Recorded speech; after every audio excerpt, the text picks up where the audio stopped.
Bueno, quizá lo primero que haya que empezar recordando es que no vamos a repetir el pensamiento cartesiano, ya fue algo que hicimos en anteriores archivos. Aquí se trata, como en alguna otra vez, como en alguna otra ocasión os he dicho, de pensar, de reflexionar, de filosofar a partir de algunas de las ideas que él nos sugirió en su momento. Encaramos hoy entonces el tercer nivel de duda, el del genio maligno.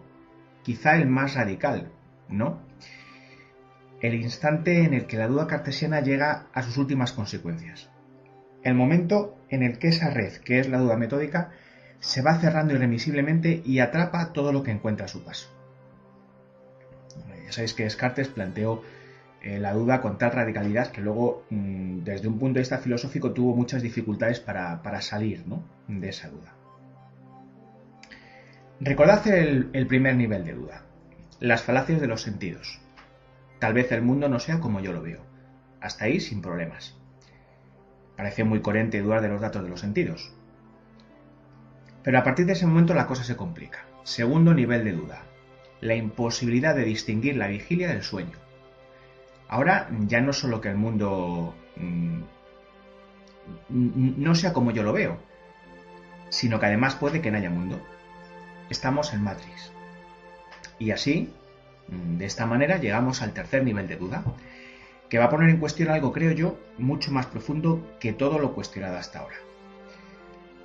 Para ilustrar lo que estamos diciendo, quizás sea bueno acudir al propio Descartes y citar un texto de las meditaciones metafísicas, en concreto de la primera meditación. A ver, en ese texto el pensador francés dice lo siguiente. Leo.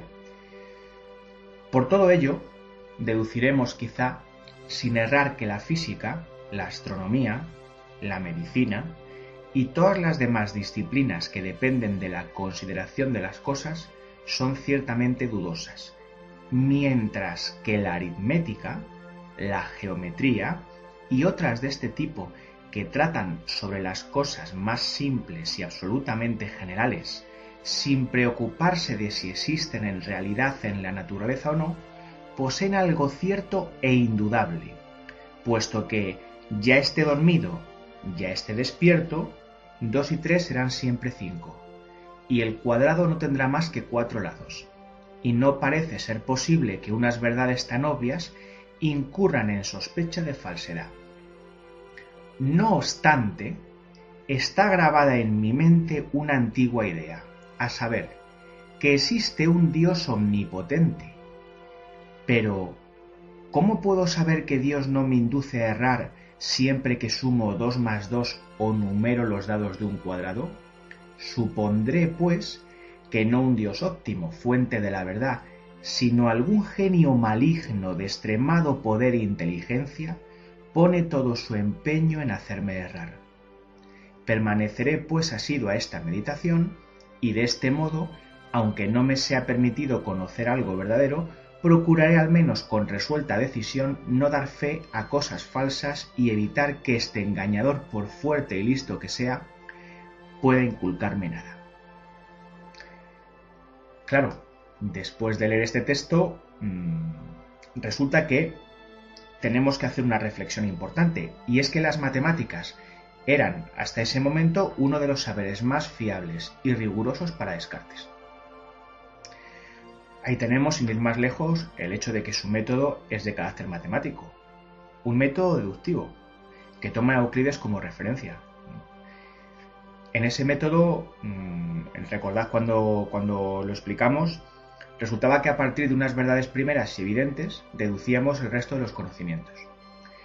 Pero en este fragmento de las meditaciones, las poderosas matemáticas son también golpeadas, y son golpeadas por la hipótesis del genio maligno.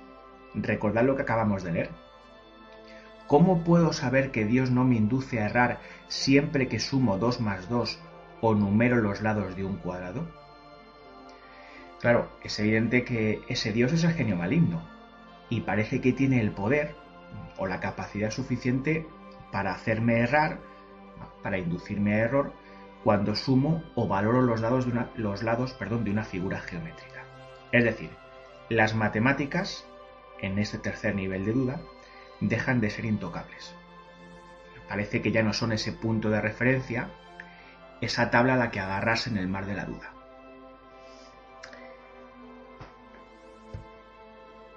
Pero si esto es así, yo creo que la duda alcanza el máximo nivel de radicalidad con este genio maligno, que es capaz de cuestionar hasta el propio conocimiento de las matemáticas. A mí me parece que lo que con este tercer nivel de duda se está poniendo en cuestión, lo que de verdad está en juego es nuestro propio concepto de razón, nuestra manera lógica de habérnoslas o de enfrentarnos con lo real.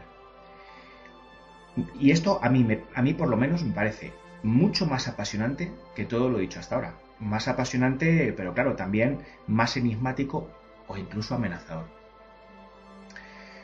Bueno, a ver, por decirlo claro. Una vez que el genio maligno pone en cuestión los razonamientos matemáticos, lo que eso me sugiere es ni más ni menos que nuestro concepto de razón, como os decía, está en juego. Yo creo que la idea no es ya que se puedan plantear nuevas aportaciones o demostraciones matemáticas, ni siquiera nuevas geometrías, aunque luego vamos a ver que tenemos que pasar por ahí, me refiero a las nuevas geometrías, en nuestro camino hacia el absurdo o hacia el misterio. Digo que no es esa la idea ya porque todas las nuevas aportaciones siguen estando en nuestro marco lógico.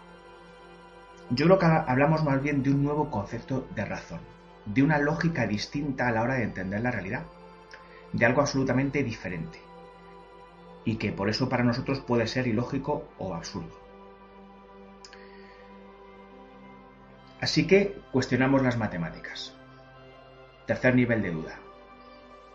Esto filosóficamente digo que sugiere muchas posibilidades. Estamos bajo un asunto de importancia capital.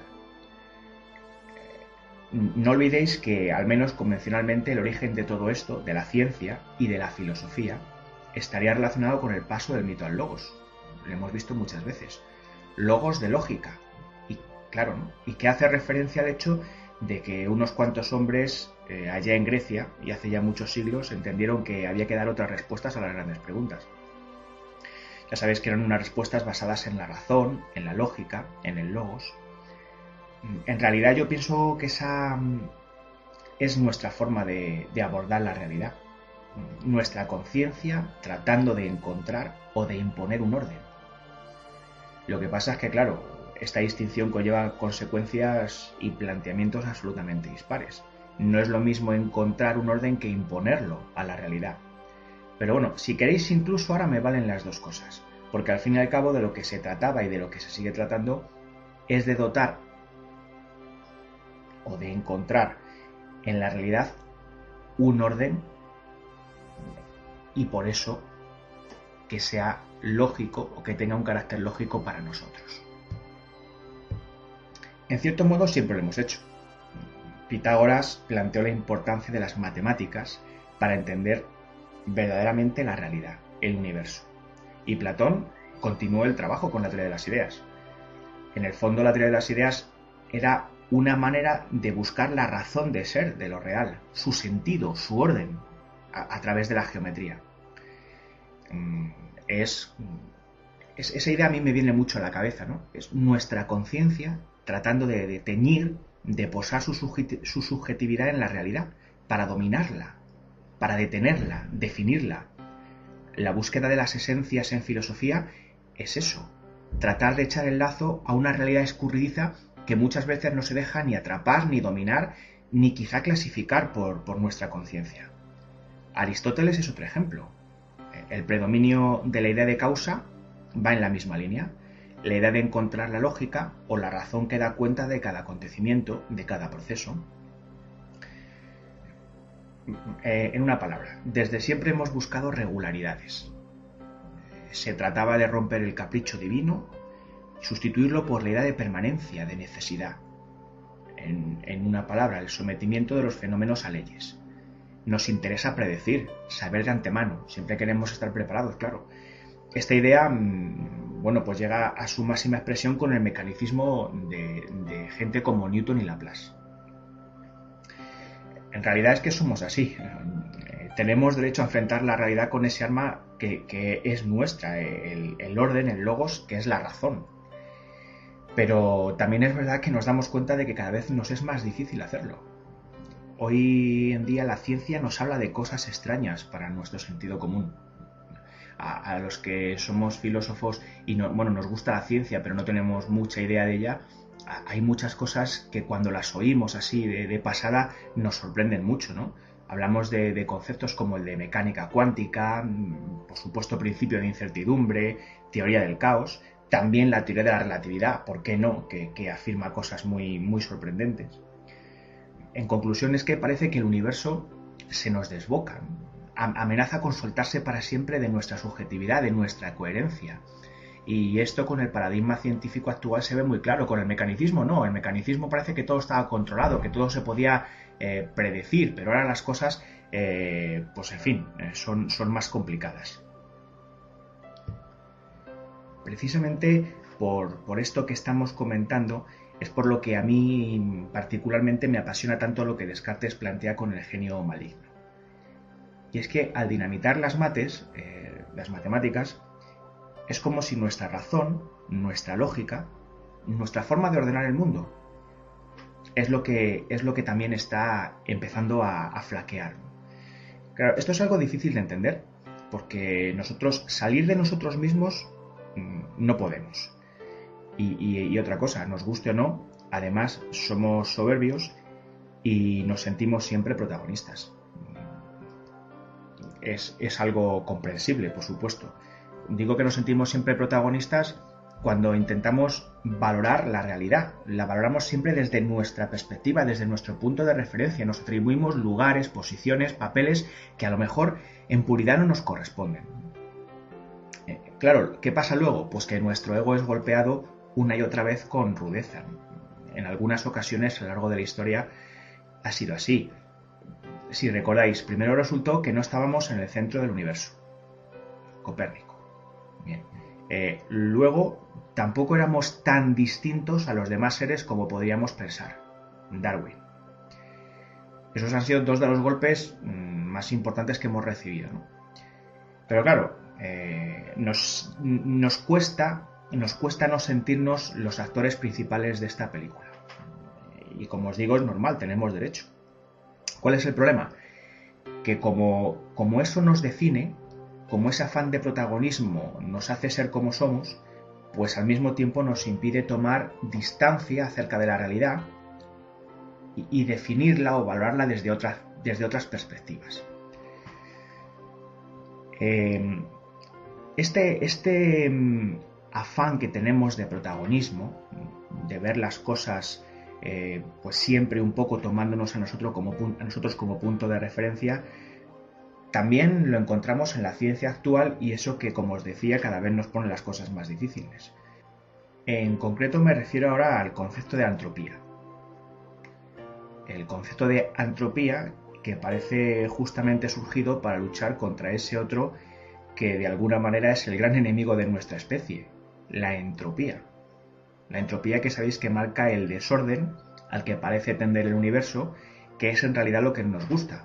Digo que no nos gusta el desorden porque nos dificulta saber, nos impide orientarnos, encontrar nuestro lugar, y además nos amenaza directamente, ya que propone la muerte del universo en la oscuridad, en el frío, cuando la energía del universo ya no sea utilizable. Bien, es verdad eso de que dicen que la energía ni se crea ni se destruye, solo se transforma. Bueno, pues llegará un momento en que se transforme de tal manera que ya no la podamos utilizar y ahí se acabó lo que se daba. Contra la entropía, bueno, pues la entropía, el principio antrópico. El principio antrópico ya remite, como el nombre indica, a lo antropológico, al hombre. Y es un poco de nuevo esa vieja enfermedad, la enfermedad entre comillas, ¿no?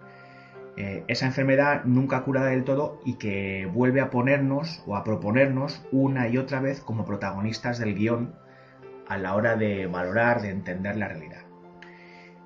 El asunto es que el principio antrópico parece sugerir que el universo es como es por la sencilla razón de que nosotros estamos aquí para valorarlo. Es decir, las condiciones, las constantes físicas del universo están tan afinadas que cualquier pequeño cambio en las mismas sería letal para la existencia de vida. Y claro, más aún para la vida inteligente. Bueno, si es que nosotros somos un ejemplo de eso, que por otra parte habría que discutirlo, ¿no? Así pues, o sea, desde esta perspectiva, el universo es así porque nosotros podemos ver que es así. Ese es el principio antrópico. Pero claro, esto nos lleva a una versión más contundente de la entropía, según la cual tanta casualidad es imposible, y entonces más que casualidades, habría que hablar de causalidades. Vamos, que si el universo es así es porque una inteligencia, entiéndase Dios, evidentemente, lo ha diseñado para que nosotros podamos existir en él, y tal y como somos. Por supuesto que ni que decir tiene que este planteamiento pone de los nervios a muchos científicos, aunque solo sea por el hecho de que no puede ser verificado, al menos en principio. ¿Qué queremos decir con todo esto?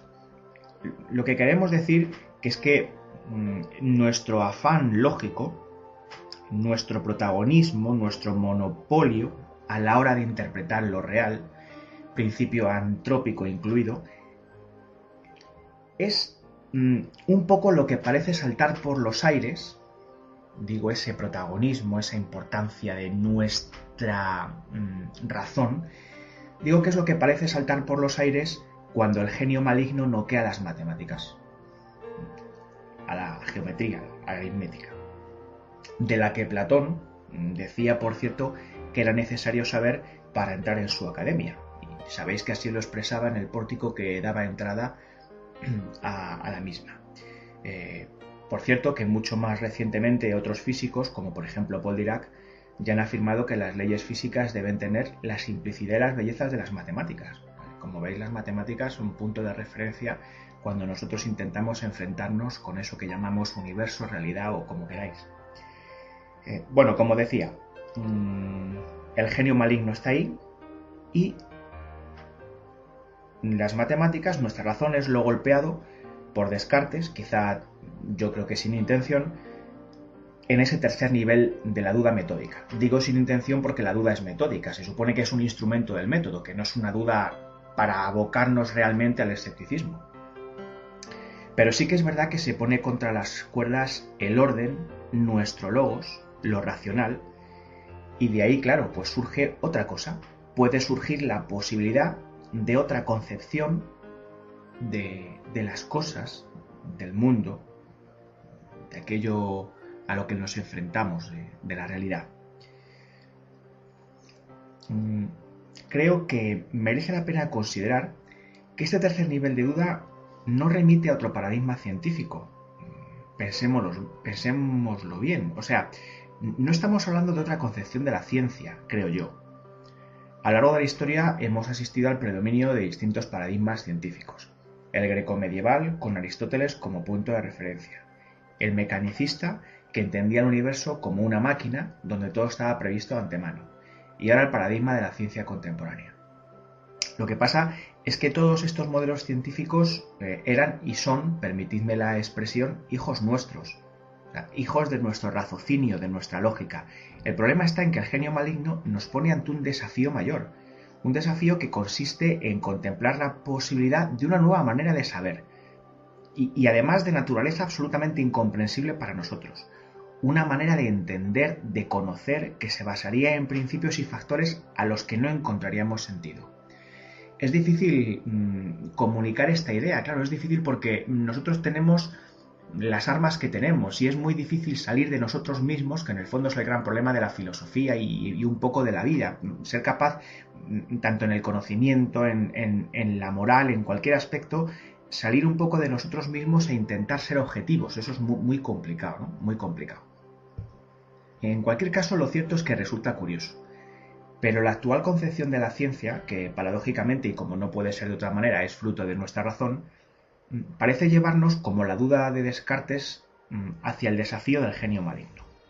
Aunque no nos guste, resulta que al final tiene toda la pinta de que Dios sí juega a los dados. Es decir, nuestro afán de controlar y predecir lo tiene complicado ante fenómenos como por ejemplo el caos. Fenómeno que parece regular el comportamiento de muchos fenómenos. y que nos viene a decir que hay tantas variables que conforman la identidad de un proceso que un leve cambio en las condiciones iniciales de un sistema provoca que éste se comporte de manera absolutamente imprevisible. Eso es más o menos lo que nos viene a decir la teoría del caos. Ya sabéis, esa idea de que el vuelo de una mariposa en una parte del mundo puede provocar una tormenta en la otra, que es una afirmación que suele utilizarse a modo de ejemplo para explicarnos cómo un leve cambio en las condiciones iniciales de un sistema puede acabar provocando que se desarrolle de una manera absolutamente imprevisible. ¿Y qué es lo que nos viene a decir la teoría del caos? Bueno, el asunto es que, con ser todo eso cierto, todavía son más impactantes, creo yo, algunas consecuencias que se siguen de ciertos planteamientos que los físicos y los matemáticos están llevando a cabo desde hace ya algún tiempo. Un ejemplo de esto es el asunto de las dimensiones extra, es decir, la posibilidad de que en el universo existan más dimensiones de las que nosotros habitualmente percibimos, que, como sabéis, son las tres espaciales, la longitud, la altura, la anchura y una temporal. La verdad es que a lo largo del tiempo muchos pensadores se han referido a las dimensiones extras, pero seguramente me parece a mí que en este contexto tenemos que reconocer la aportación del alumno de Gauss, Riemann, que en una conferencia que pronunció en Gotinga en 1854 golpeó con dureza a la geometría griega, que se basaba evidentemente en los principios de Euclides. Riemann, que por cierto murió muy joven, si no, quién sabe lo que se hubiera podido llegar a sacar de la manga, porque era uno de estos genios que aparece de vez en cuando, y que, como os decía, en esa conferencia dio a conocer una nueva forma de hacer geometría y que vino a ampliar la que durante muchos siglos se había considerado como definitiva, que era la de Euclides. Y que tiene esta nueva geometría, esta nueva forma de hacer geometría, tiene una importancia innegable porque sugiere la posibilidad de la existencia de otras dimensiones. Una sugerencia que es muy importante porque desde entonces la ciencia se apoyó en ella con el fin de utilizar ese espacio multidimensional en el afán de simplificar o de explicar conjuntamente las leyes de la naturaleza. Esto es importante porque lo de simplificar es algo que hemos intentado. Siempre hemos tratado de unificar, de buscar explicaciones cada vez más generales que sean capaces de dar cuenta de un mayor número de fenómenos, de fuerzas o de leyes, y que es lo que, por cierto, decía Kant que trataba de hacer la razón, una de las facultades de conocimiento que proponía junto con la sensibilidad y con el entendimiento. Así que, digo, la idea de unificar, de explicar más fenómenos con planteamientos más generales, y que yo creo que la idea de dimensiones extra es algo que ha ayudado en ese contexto.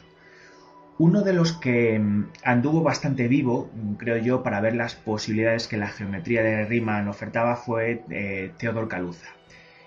Este era un físico polaco y que intentó comprender o plantear la teoría de la relatividad general de Einstein, pero situándola en 5 dimensiones, la del tiempo y 4 espaciales. Aquí, bueno, yo esto no tengo mucha idea, pero me da la impresión de que lo que planteaba problemas era la naturaleza de la luz, que mayoritariamente se entendía como una onda. Pero claro, si la luz es una onda, había que aclarar que ondulaba, qué era lo que transmitía esas ondas. Pensemos, por ejemplo, en el agua. Este es un medio que permite desplazarse a las ondas. Entonces, ese es un poco el problema que teníamos con la luz, que ondulaba. Para solucionar ese problema se había recurrido al éter, el famoso éter que ya apareció incluso en Aristóteles. El éter era considerado una especie de medio estable, invisible, sutil, si queréis, que se pensaba que impregnaba el universo al completo, y que podía ser evidentemente el medio por el que se desplazaban las ondas de luz. El asunto es que en 1887 Michelson y Morley habían obtenido los resultados de su famoso experimento que venía a decir a las claras que de éter nada de nada, con lo cual ahí estaba el problema de cómo se transmitían las ondas de la luz.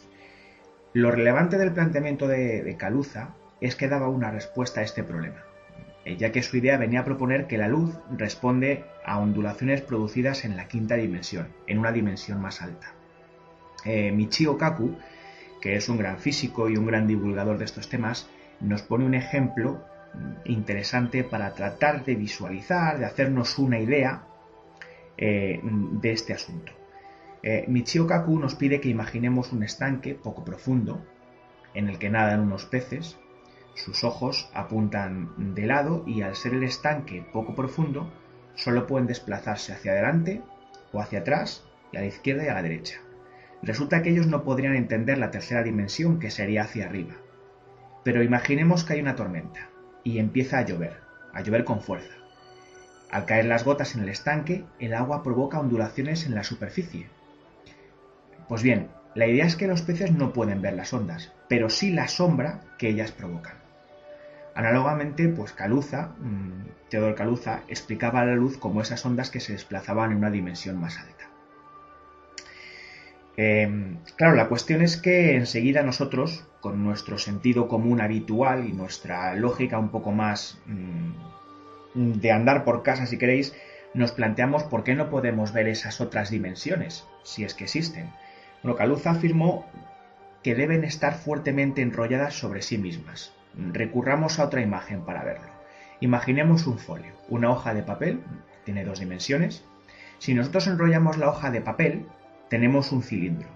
Un cilindro bien apretado, porque se supone que hemos enrollado esa hoja de papel con fuerza. Bueno, el asunto es que si nosotros viéramos ese cilindro desde lejos, aparece ante nuestra vista como una línea recta, es decir, como un objeto unidimensional. De esta forma, al ser enrollada y verla desde la distancia, la hoja de papel ha dejado de ser un objeto bidimensional y se ha transformado en uno unidimensional. Hemos perdido de vista una dimensión, tal y como análogamente perderíamos de vista esas dimensiones enrolladas sobre sí mismas.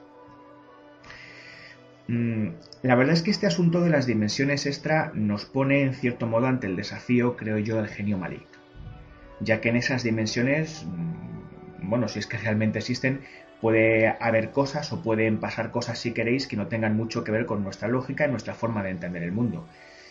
Incluso el hiperespacio, que es como el doctor Michio Kaku llama estas dimensiones más altas, se ha utilizado para justificar la posible existencia de un tipo de universos paralelos.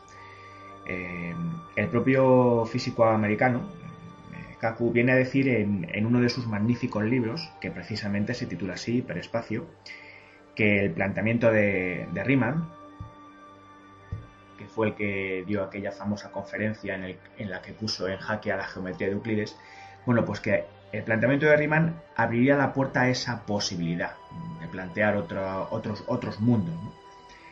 Entonces podríamos imaginar esas dimensiones como hojas de papel superpuestas, sin relación entre ellas, y cada una de esas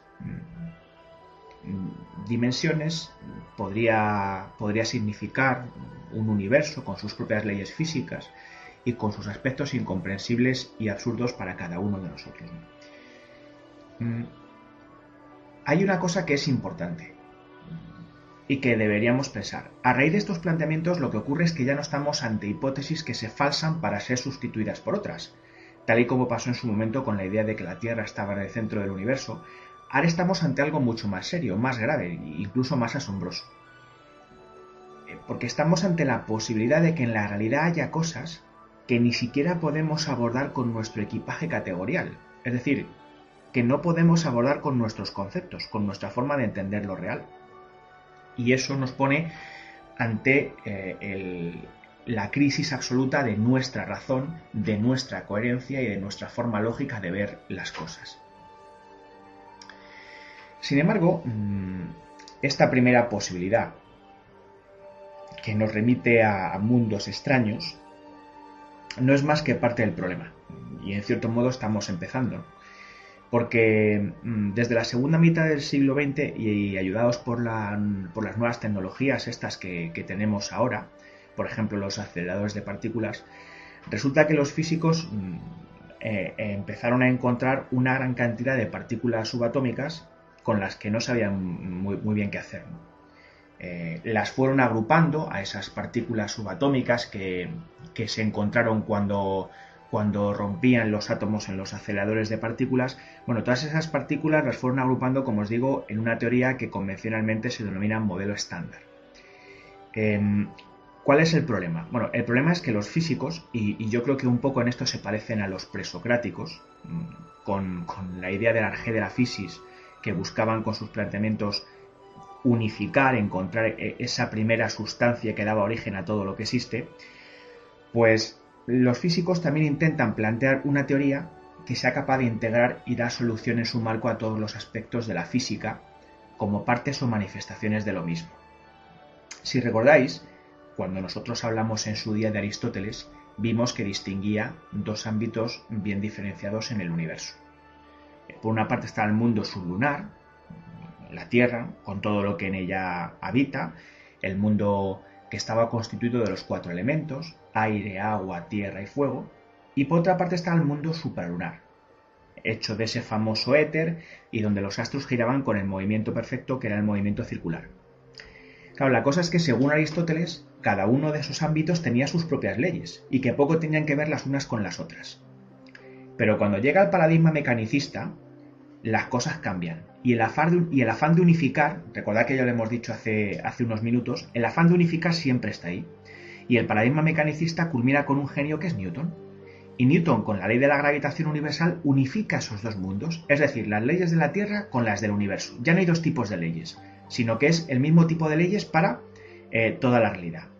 Otro de los ejemplos claros que podemos poner en relación a lo que estamos diciendo es el hecho de que los expertos en estas materias y cuestiones científicas siempre han buscado la unificación de las fuerzas.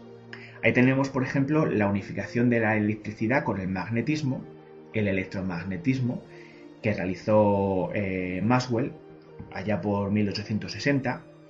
Y otro ejemplo también podemos poner pues la unificación que se ha hecho ya entre el electromagnetismo y la interacción débil, que se llama interacción electrodébil, y que fue realizada por Clausius, Allen y Weinberg a mediados del siglo pasado. Lo peliagudo del asunto, creo yo, es que, siempre intentamos unificar las leyes, intentamos explicar las fuerzas como distintas manifestaciones de lo mismo, pero a medida que la unificación va alcanzando cotas más altas, el asunto se vuelve más complicado. Y el asunto se vuelve más complicado porque hay una fuerza que parece ir a su bola, sí, podríamos decir. Una fuerza que no hace buenas migas con ninguna de las otras. Y esa fuerza es la de la gravedad, que es la que tiene un poco a los físicos, o la que trae un poco a los físicos de cabeza.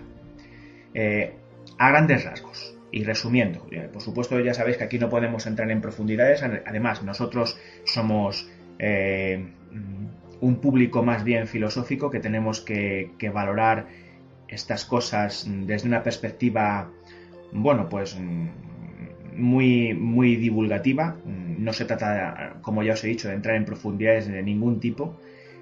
Primero porque un servidor de ustedes no está preparado y después porque tampoco es nuestra intención. Como os digo, la idea es divulgar, sugerir, plantear posibilidades sugerentes, eso sí, para que luego todos aquellos a los que os interese esto, bueno, pues trabajéis también un poco los conceptos por vuestra cuenta. Pero bueno, al grano. Como decíamos, a grandes rasgos y resumiendo mucho, resulta que los físicos, en esta enorme tarea de unificar fenómenos, fuerzas, percepciones, como queréis llamarlo, tienen dos grandes teorías como punto de referencia. Y estas teorías son, por una parte, la teoría de la gravedad de Einstein, que es la teoría de la relatividad general, que, como os he dicho, nos explica el comportamiento de la gravedad. Y por otra parte, está la mecánica cuántica, que ha llegado quizá a su máxima expresión con el modelo estándar. El modelo estándar es bastante completo y bastante fiable. El modelo estándar de la física de partículas es una teoría que describe 3 de las 4 interacciones fundamentales que se conocen entre las partículas. Son la electromagnética, la nuclear fuerte y la nuclear débil. En realidad este modelo encaja la mecánica cuántica y la relatividad espacial. ¿Cuál es el problema? Bueno, pues el problema es que las dos teorías marco o punto de referencia de las que yo os hablaba, la cuántica y la relatividad general, no se pueden ver la una a la otra. Es decir, no sé si resultan incompatibles, pero desde luego tienen muy poco en común. La teoría de la relatividad general se ocupa de lo que pasa a nivel macroscópico, o sea, el mundo de lo grande, de los planetas, de lo que tiene grandes dimensiones. La cuántica, en cambio, alude al mundo de lo muy pequeño. Sus planteamientos, los planteamientos de estas dos teorías, son opuestos. Sus referencias matemáticas distintas. En fin, un desastre. Intentar unificar estas dos teorías yo creo que tiene que ser algo así como intentar poner de acuerdo a Mourinho y Guardiola. Vamos, que es complicado. Claro, el modelo estándar es, como os he dicho, bastante completo. Pero los físicos dicen que es muy feo, ellos sabrán por qué. Estéticamente parece que no les convence. Y encima eso sí que es un problema grave, parece que no dice mucho de la gravedad. Y ya hemos dicho nosotros antes que la gravedad es que no se casa con nadie y no se aviene a razones cuando se trata de unificar o de unificarse con otras fuerzas. Pero nosotros, los seres humanos, y en este asunto principalmente los físicos, somos como somos. E intentamos encontrar entonces siempre una lógica a los acontecimientos. Pasarlos a todos por el tamiz de nuestra diosa razón, un poco en términos ilustrados, ¿no? Y claro, pues no nos resistimos a seguir buscando esa teoría del todo. Una teoría que sirva a la vez para el mundo de lo grande y el mundo de lo pequeño. De esta manera, a partir de ciertos cálculos matemáticos, que a saber, porque esto ya sí que es para auténtica nota, pues a algunos de estos físicos se les ha ocurrido pensar, una idea curiosa, que los electrones, los quarks, bueno, y en general el montón de partículas subatómicas distintas que se han ido descubriendo y que asustan a los físicos, ¿no? Bueno, pues no serían más que distintas vibraciones de cuerdas decenas de trillones de veces más pequeñas que un protón. Esas mega diminutas cuerdas parece que pueden vibrar en diferentes escalas de distinta manera, algo así como si fueran notas musicales, y cada una de esas notas vendría a ser lo que nosotros entendemos como partículas distintas. Resulta que dicen que si pudiésemos hacer grande y más grande cada partícula, comprobaríamos que en última instancia no son más que pequeñísimas cuerdas vibrando de distinta manera. Así, si os dais cuenta, pues todo el mogollón de partículas que tenemos quedan, y que vamos, aquí no vamos a mencionar porque bueno, en fin, quedan unificadas como diferentes aspectos de lo mismo. Supongo que ya sabréis que estamos ante lo que actualmente se conoce como teoría de cuerdas, aunque más que teoría no sé si no sería mejor llamarla hipótesis, ya que esto ni se ha verificado y ni según muchos se podrá verificar nunca. Lo que por otra parte provoca que para algunos científicos no estemos propiamente hablando de una teoría física, sino más bien filosófica, en cierto modo. Bueno, por otra parte es que yo creo que la ciencia y la filosofía vuelven a acercar sus caminos, porque los planteamientos científicos nos están llevando hacia unas sugerencias que en muchas ocasiones no pueden demostrar porque no tienen la tecnología adecuada o suficiente para hacerlo, pero que sí que nos plantean unas reflexiones y unas posibilidades impresionantes, sugerentes y asombrosas, y que deben ser abordadas también desde un punto de vista filosófico. Yo creo que por eso ese camino entre la ciencia y la filosofía, que empezó a separarse claramente en el Renacimiento, de alguna manera ahora yo creo que ya no sigue esas líneas opuestas que en su momento siguió. Bueno, sea como fuere, y volviendo a esto de las cuerdas, ¿no? Parece que los cálculos matemáticos y las propias condiciones de autoconsistencia, como ellos dicen de la teoría, apuntan a la posibilidad de que las cuerdas vibren o se muevan en 10 dimensiones. Ahora ya no hablamos de una más, como podía decir Riemann, ¿no? Para hablar o Kaluza, perdón, para hablar de la relatividad, sino que ahora hablamos de 10 dimensiones. Eso parece ser que es lo que exigen las ecuaciones matemáticas que los físicos hacen. 10 dimensiones, ¿no? Una cosa que se nos escapa absolutamente. Claro, los defensores de esa teoría dicen que al tener 10 dimensiones hay espacio o sitio suficiente para unificar todo lo que tengamos que unificar. Para empezar, todas las fuerzas fundamentales de la naturaleza, el electromagnetismo, la nuclear fuerte, la débil, la gravedad, ahí ya sí que se podría entender que son distintas manifestaciones de lo mismo, ¿eh? Que es como yo puedo explicaros así un poco, bueno, puedo expresar qué entiendo yo por esto de unificar las fuerzas, ¿no? En realidad, si esta teoría consiguiese armonizar o unificar gravedad y mecánica cuántica, estaríamos ante la siempre perseguida y anhelada teoría del todo, que es el gran asunto que los físicos tienen pendiente de conseguir, ¿no?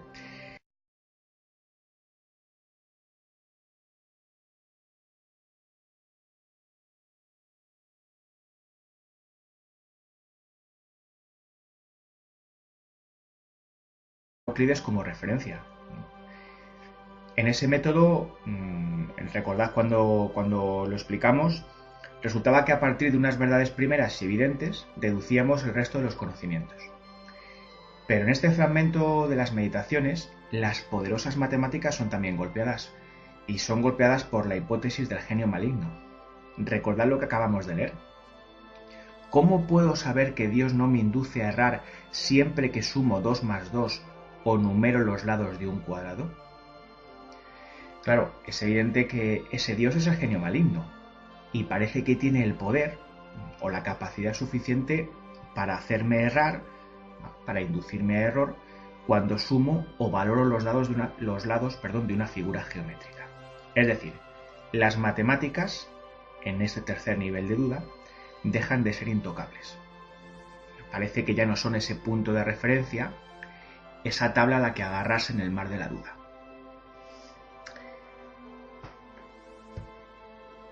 Pero si esto es así, yo creo que la duda alcanza el máximo nivel de radicalidad con este genio maligno, que es capaz de cuestionar hasta el propio conocimiento de las matemáticas. A mí me parece que lo que con esto... Bueno, quizá lo primero que haya que empezar recordando es que no vamos a repetir el pensamiento cartesiano, ya fue algo que hicimos en anteriores archivos. Aquí se trata, como en alguna otra vez, como en alguna otra ocasión os he dicho, de pensar, de reflexionar, de filosofar a partir de algunas de las ideas que él nos sugirió en su momento. Encaramos hoy entonces el tercer nivel de duda, el del genio maligno, quizá el más radical, ¿no? El instante en el que la duda cartesiana llega a sus últimas consecuencias. El momento en el que esa red, que es la duda metódica, se va cerrando irremisiblemente y atrapa todo lo que encuentra a su paso. Ya sabéis que Descartes planteó la duda con tal radicalidad que luego, desde un punto de vista filosófico, tuvo muchas dificultades para salir, ¿no?, de esa duda. Recordad el primer nivel de duda, las falacias de los sentidos. Tal vez el mundo no sea como yo lo veo. Hasta ahí sin problemas. Parece muy coherente dudar de los datos de los sentidos. Pero a partir de ese momento la cosa se complica. Segundo nivel de duda, la imposibilidad de distinguir la vigilia del sueño. Ahora ya no solo que el mundo no sea como yo lo veo, sino que además puede que no haya mundo. Estamos en Matrix. Y así, de esta manera, llegamos al tercer nivel de duda, que va a poner en cuestión algo, creo yo, mucho más profundo que todo lo cuestionado hasta ahora. Para ilustrar lo que estamos diciendo, quizás sea bueno acudir al propio Descartes y citar un texto de las meditaciones metafísicas, en concreto de la primera meditación. A ver, en ese texto el pensador francés dice lo siguiente. Leo. Por todo ello, deduciremos quizá, sin errar, que la física, la astronomía, la medicina y todas las demás disciplinas que dependen de la consideración de las cosas son ciertamente dudosas, mientras que la aritmética, la geometría y otras de este tipo que tratan sobre las cosas más simples y absolutamente generales, sin preocuparse de si existen en realidad en la naturaleza o no, poseen algo cierto e indudable, puesto que, ya esté dormido, ya esté despierto, 2 y 3 serán siempre 5, y el cuadrado no tendrá más que 4 lados, y no parece ser posible que unas verdades tan obvias incurran en sospecha de falsedad. No obstante, está grabada en mi mente una antigua idea, a saber, que existe un Dios omnipotente. Pero, ¿cómo puedo saber que Dios no me induce a errar siempre que sumo 2 más 2 o numero los dados de un cuadrado? Supondré, pues, que no un Dios óptimo, fuente de la verdad, sino algún genio maligno de extremado poder e inteligencia, pone todo su empeño en hacerme errar. Permaneceré, pues, asiduo a esta meditación, y de este modo, aunque no me sea permitido conocer algo verdadero, procuraré al menos con resuelta decisión no dar fe a cosas falsas y evitar que este engañador, por fuerte y listo que sea, pueda inculcarme nada. Claro, después de leer este texto, resulta que tenemos que hacer una reflexión importante, y es que las matemáticas eran hasta ese momento uno de los saberes más fiables y rigurosos para Descartes. Ahí tenemos, sin ir más lejos, el hecho de que su método es de carácter matemático, un método deductivo, que toma este tercer nivel de dudas se está poniendo en cuestión.